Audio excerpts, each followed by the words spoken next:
Manchester United 0, Crystal Palace 2, another home defeat. Just when you think Manchester United are making positive steps forward, just when you think Manchester United might be heading in a positive direction, just after some positive results against the likes of, Fulham, against the likes of others in the Europa League, FCSB, Rangers, etc. Just when you think it can't get any worse, it always does. And that's exactly what Manchester United do to you, of course. An absolutely abject, pitiful, poor performance once again. That was only, a good, 10 minutes maybe, if that, in the first half. Ruben Amorim coming in for some criticism. Obviously decided to play Kobbie Mainoo as a 9 today. Didn't work. Maybe waited too long to make substitutions as well. Just wasn't good. You've got and this is also why we always talk about not trusting these players, not trusting this team. Just absolutely, again, abject and awful. Now, obviously, the news coming out after this match is that Matthijs Tau looks like he could be on his way to Manchester United. Julian Laurent's just reporting that Manchester United are getting closer to a deal for Matthijs Tau. They are clearly the front runners ahead of Chelsea and Arsenal, but you just also feel like, don't you, just going, what's that even going to do for us? We're that bad, we're that poor. Again, what's that even going to do for Manchester United at the moment? I don't know. But this is the full-time view. Members can call in and have their say. If you do wish to become a member, you can do so. Links in the video description. You can click the join button. If you are a member and you want to call in, go over to the United View YouTube page. Go over to the community tab. You'll find the link there and you'll be able to call in and you'll be able to have your say. Let's get straight to the calls this evening. I know a lot of people are going to have a lot that they want to say. Let's start off with Connor. Connor, what are your thoughts on another home defeat? It was expected, no? I expected it. I genuinely don't know what to expect. Well, I expect more losses this season, but I don't know what to expect for some of these players. I don't see a way forward for some of them. Yeah. I hope Lisandro Martinez is okay. It was a terrible injury he went down with. In the first 10 minutes of the game, like you said, that was United's highlight, the first 10 minutes. Apart from that, did nothing. Yeah. It's been a vocal part of United's season so far, throughout this entire Premier League season. Well, not even Premier League, just the entire season in all competitions. They failed to score in 25 first halves out of 37 matches. I said this stat last time. It's mental that the fact that we just do nothing in the first half and expect we'll get a late goal in the second half. We'll do something in the second half. It's just moments, it's Moments FC this season. Like we've had Ahmad in the derby. We had Ahmad showing up against Liverpool as well. And Ahmad against Ghana, against Southampton. Just Moments FC that have dragged us out of games. And it's not going to last when we're relying on one player consistently. We need a team that's actually going to play for United and help us win games, but we're not going to get that with this squad. What did you make of obviously the decision to have Kobbie in the 9 today, and maybe Amorim waiting too long to change it? Is that something that costs the game, or is it a case of just the players are rubbish? What more can he kind of do? It was a good idea. It looked like it was working well, where you had the front three were interchanging, moving between each other. Obviously, Kobbie sitting in between the centre backs and the midfield, making the centre backs wary whether or not to drop out and go press Kobbie. And if they did press him, that means space for Garnacho and Ahmad in behind. It was a good idea, but after it didn't work, I think he should have changed at half time, and that's on the manager. What can you expect from managers? They're going to make mistakes every now and again. And it's just on us to stick with the manager and focus. But if we was to go, obviously we said this transfer news has come out about Tell. I hope he wasn't watching the match, because his decision to join us might just go in a minute. He might be saying, "Nah, I don't want to anymore." Because if I'm looking at that performance, I don't want to join that. I don't want to go try and help that, because I don't see a way forward in that team. No, and also as well, when it comes to the strikers, I mean, do you think it is a bit of a message that today it's a home game, it's an opportunity for back-to-back Premier League wins, and he's not started with a striker primarily because neither of them are good enough? I mean, what does that really say? I think it's that message you just said there. Both of you aren't good enough. You're both getting dropped because you're not good enough. I'm going to play midfielder up front in a false nine just to try and do something different. And it almost worked in parts of the game, but just wasn't not well executed, I should say. It just wasn't prepared well enough because probably not worked on it long enough because he's not been here long enough to try and do anything properly for the team. And it's just, it's shit. That's what Yeah. United are. Yeah. Like, That's literally it.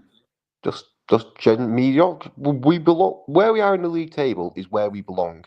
We're 13th now, aren't we? Yeah. Injury-ridden Spurs, as much as they have been awful this season, they've been fighting. Now they've thrown away matches, they've played awful in moments, but they have nearly an entire squad out injured, and they're still trying their hardest. We have a full fit squad apart from 3 players now, 4. And our squad just does not put the effort in unless it's a big game. And even when it is a big game, they don't even seem to to go for the win. They just want to draw it at times because then it's like, oh well, we lost it last year. Now we drew it. It's an improvement. It's just like a lack of effort and belief I feel from this team. Like, do you think this team actually cares, or do you think you just want to get to the summer and then it's well I can leave in the summer. Oh well, this will happen in the summer and it's next season now. I don't know. I think it's a combination of maybe thinking that they're better than they are, maybe arrogance in it as well, and because like you said, anyone can get up to play away at Anfield, play away at the Emirates, those big away performances, but your bread and butter in the league at home, Yeah. it was the same as it was against Brighton, same as it was today against Palace. I mean, it's a recurring theme. Same against Forest, same against Bournemouth. It's the same. I saw when I quickly left the country this afternoon to go watch the match before I just quickly thrown back. I saw some commentators criticising Euro because he stepped up to try and play the Crystal Palace players offside and Maguire didn't step up with him. And it's like, well, no, Maguire's the experienced defender. If he sees the young defender step up with him, play them offside, and then we don't concede that second goal, and he's still a way back into the match for us. But it just certain players just don't step up in matches for us anymore. Like Maguire, he stepped up this season, but you've started to see the cracks with him. Like I've started to see the cracks. I think it's just time for a total squad overall. I think keep Ahmad, keep Colby, and keep Garnacho. Just bin the rest off, especially Onana and Dallo. Yeah, no, I would agree. Big up, Connor. I appreciate you calling in as always. We got close to 600 people watching. Let's see if we can get to 100 likes. Let's keep it moving. Let's go to show next. Show another home defeat. Are you surprised? Are you not surprised? And where do we go next? No, I don't think we can be surprised because the home form's been horrid for 2 years. Let's face it. I mean, I think that's our 6th home defeat of the season. I think an embarrassing stat is that is now the 4th game in a row that we haven't even been able to score against Palace in the league. I mean, the last time we scored against Palace in the league was 2 years ago. The 1-1 away draw when Casemiro was suspended and then we missed him against Arsenal. That was the end of Ten Hag. We haven't scored a goal against Palace in the last 4 league games. I mean, it's embarrassing for a club like Manchester United. You know what I mean? Yeah, it really is. And today we didn't look like scoring. And I think like you said, when they went 1-0 up, how are we going to score? I mean, you were saying, how are we going to score 2 goals? I was thinking, how are we going to score 1 goal? Let's be honest. I mean, it was a horrid. The first 15 minutes was brilliant, I thought. But after that, it just reverted to type. And for sure, Amrim deserves some criticism today because I think it's strange that Kobe plays well in the 10 on Thursday, and he just for continuity's sake, just keep him there today again. Yeah. Just keep that same front three. And look, after the game against Thursday, it was FCSB. I wasn't too gassed about it because I think we all knew Palace weren't going to set up that way today. They were going to have more of a goal for it anyway, that's for sure, and they did. But I do think that when Kobe's kind of had one of his best games in a while, let's be honest, playing in the 10, I think just keep him there, keep that, just for the sake of putting. I think anytime you start putting players in position they don't play, you start to kind of have a bit of the team just looks out of sync, and you saw that today. But I do get KG's point in that, and this is my opinion also, that we have 2 strikers that are both not good enough. When they came on, they played for a good half an hour, both of them. What did they do? They didn't offer anything anyway. So it's one of them things for Amram. It's like damned if you do, damned if you don't, and it leads to this, another home defeat, another kind of similarish performance to the Forest, to the Bournemouth. Not as much. We got battered against Newcastle, not quite like that, but yeah, it's just it's where we are. It's what we are at the moment. Yeah, I mean, also as well on top of that, I mean, they're Palace are like they're a place above us in the league. So these other teams around us that are beating us at home, we're not better than them. we're not better than them, and we don't look that threatening. Don't score goals. I mean, is it obviously there's now the chat now about Tell possibly coming in on loan. Does that really do anything for you, or is it once again a thing of another young player does not a record of scoring goals while we're doing it? Absolutely, I don't understand. I've seen so many fans getting gassed about Tell as if it's like Yamal regen. I don't really understand what's the hype around this Matthias Tell. Like, he's played the odd few games for Bayern where he's looked massively impressive. He's not played a lot of games this season. He's a completely unproven player. That's a fact. It's unproven players, an unproven 19-year-old that we're getting into to galvanize us. I don't really get the signing. I don't get the strategy from I haven't understood the strategy from Ineos when it comes to recruitment from day one. I said that to you from day. I said people still gas up the summer window. I said the summer window was horrid, and there's not a single player they signed that leveled up this team. They spent 160 million in the summer, and we haven't leveled up the squad. I said that in the summer. You can see it now on the pitch. We've signed Dorgu. I think that is probably the right profile of signing, but again, he's another young player. And yeah, the Tell I don't get. Again, Aiden Heaven's a young player who's probably going to have to be thrust in now because of the Martinez injury. But I think it goes back to the root of it, which is Ineos. Again, because 2nd of February, and Amorim did not have an eligible signing to start today. On the 2nd of February. Tell me how that's backing. Because I'd love for someone to tell me how Ineos have backed Amorim this window. I really would. Yeah, and also as well, you get the impression, for instance, like with this like Rashford's thing happening now, sort of a day before the window shuts, that it almost feels a little bit like Amorim had to force the issue with that one a little bit. You know what I mean? With not picking Rashford, saying the things in the press, trying to sort of move things quicker because people are dragged their heels. I mean, with performances like this, I mean, this is the weird position we're in as United fans at the moment. Of course, you know, we won in the Europa League on Thursday, and people going, actually, our European campaign wasn't too bad. But when you see performances like this, can you get on board with the idea that we can go deep into that competition when we can't win games at home? I don't know. I mean, look, any knockout competition is different. I think in the league, there's a different mentality whereby I think number one, I think teams just smell blood against us in the Premier League. I just don't think no one rates us in the Premier League. Whereas I think Europa League is kind of slightly different. I think, and plus you can get the easy draw, or not easy draw, but you can get the draw can be in your favor and all that kind of stuff. So Europa League, I still do think we have a chance of winning it. I'm not going to say here confidently that we're going to win this competition, even though the level of team's pretty poor in it. Let's be honest, but we're one of the poor teams ourselves. So I can't sit here and say, yeah, we're going to, but we can win it, but yeah, I don't know. It's just, I don't see the performances obviously getting any better between now and the end of the season. We play Leicester in the FA Cup on Friday. That's a must win, especially against that. I mean, talk about bad teams. That's a bad team right there. But I mean, it's just, I don't know. When you look at the squad again, it's like I keep hearing fans like give suggestions as if you have all these options. Why doesn't Amorim do this? Why doesn't he do that? And you look at our bench and you're like, what are you seeing? Like, I'm not looking at the bench. I'm not seeing Haaland like you're seeing. I'm not seeing, Mohamed Salah. I'm not seeing these kind of players that I don't know what you're seeing on the bench that Amorim should do this and Amorim should do that. It's just, it's baffling to me. And even with some, say, like the wing backs, you look at again like Mazraoui. It's what might be the worst game I've seen him have in a United shirt. Awful. Dallo on the other side, not a wing back. it's just, and then like you say, you go, well, then who'd you put in there? And even because even if you put Ahmad into today, it's probably the worst game he's had all season too. It's just bad. It's a really, but again, really but bad again, team. it's players playing the positions that the profiles don't match. Like Masraoui is not a wing back. We know this. Exactly. Dallow's not a wing back. You know, and we're having to play them there, like you said, because there's literally no one else.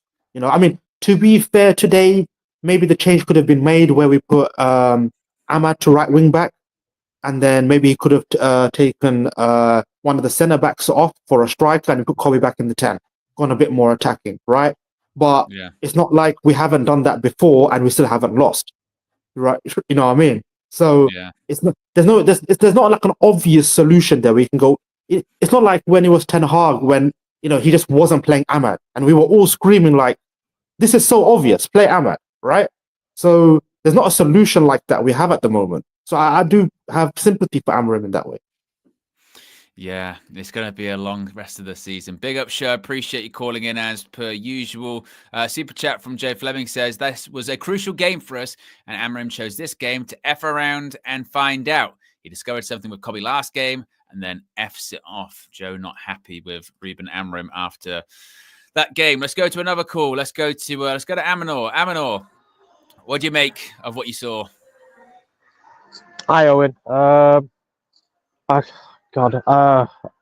feel flabbergasted, Owen, to be honest. I'm here now. I'm Boots, which is pharmacy for those people know, looking to buy a blood pressure monitor for my mother. That's how I feel about watching United at the moment, honestly. You think I'm joking? It's just like ridiculous, Owen. Yeah, sorry, mate. I've had enough. I've had enough, Owen. I mean, what have you had enough of?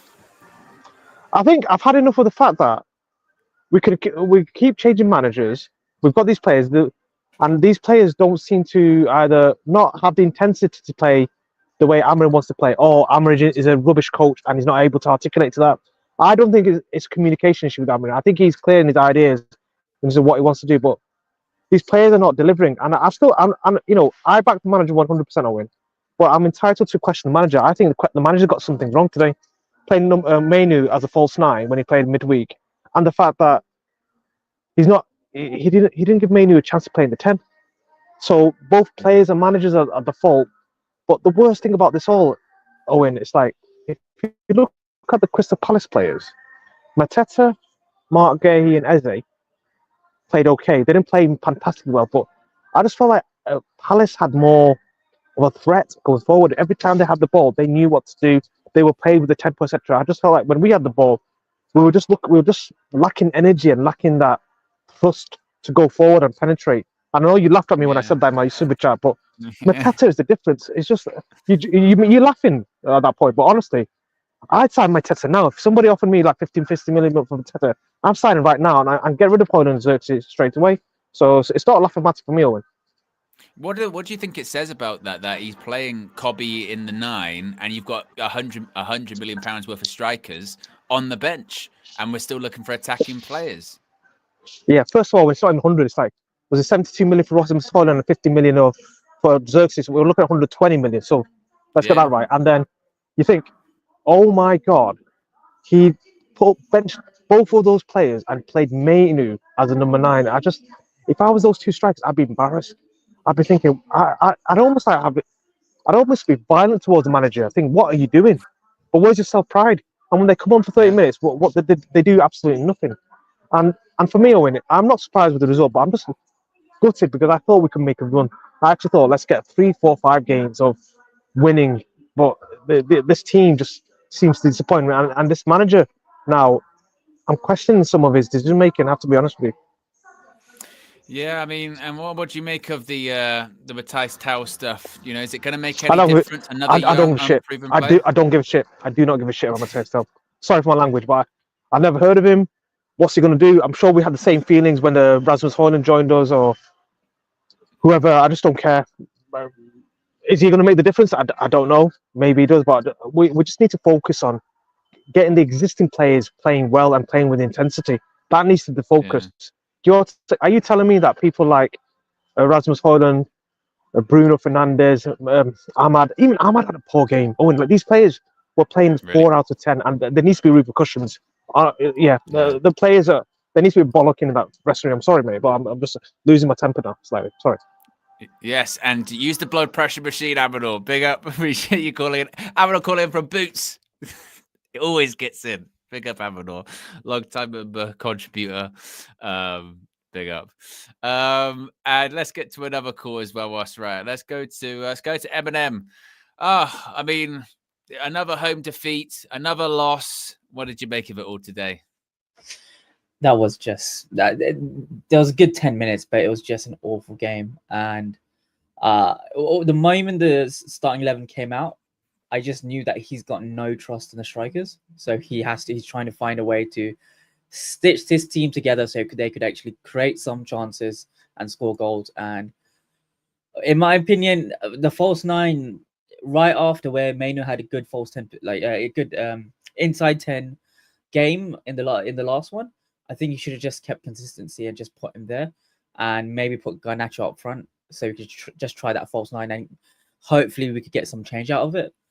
But after the first 10 minutes, it was just awful. We don't know.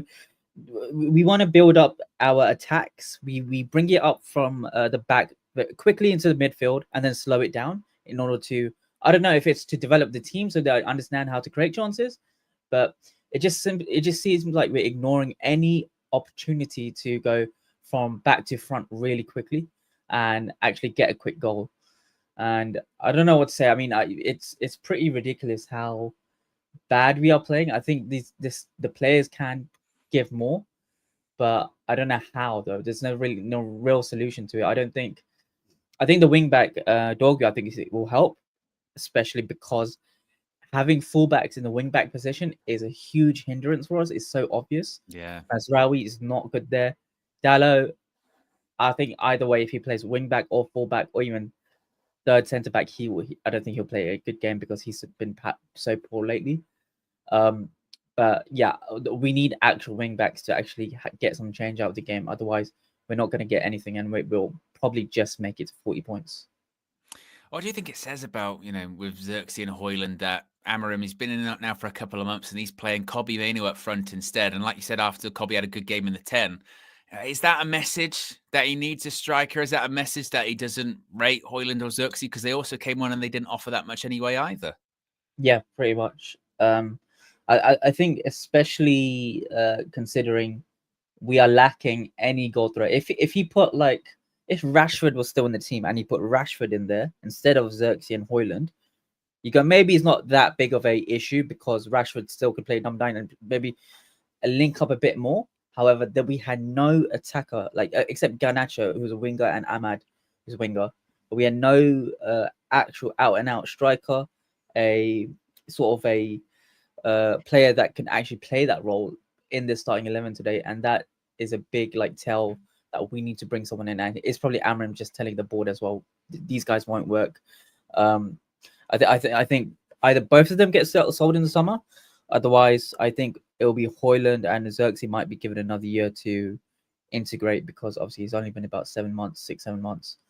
But yeah, even when they came on, there was just one moment where Hoyland did something good, and that was he got Garnacho put the ball in to him, and then he just passed it forward, I think, to Ahmad or Mazraoui to push forward. That was the only good moment, and that was the only good link up play I've seen him done recently.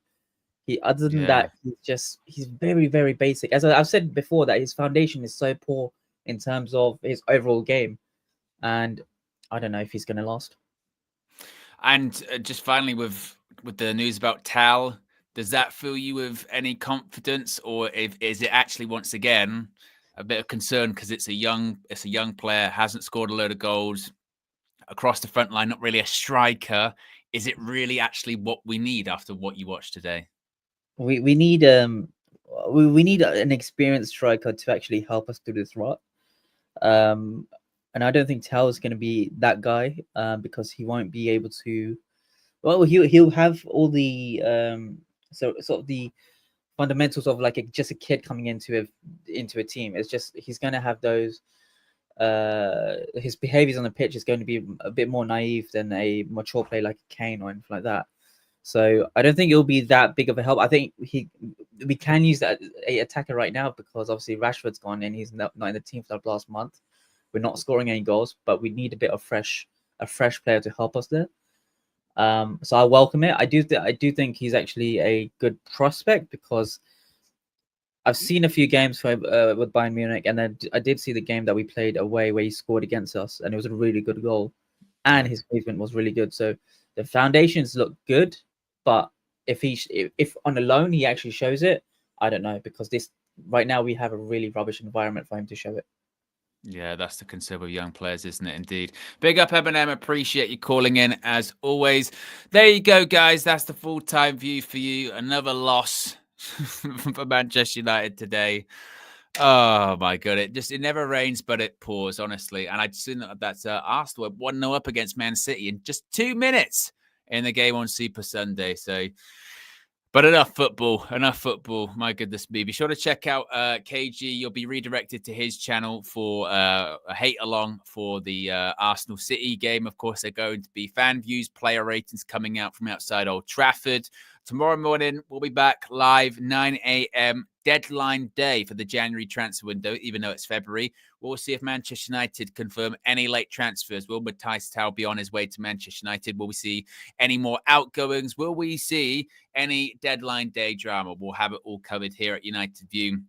Big up. Appreciate everyone that's tuned in and stayed locked in for the full match day coverage today. And I'll see you again tomorrow morning. I'm out of here. Peace.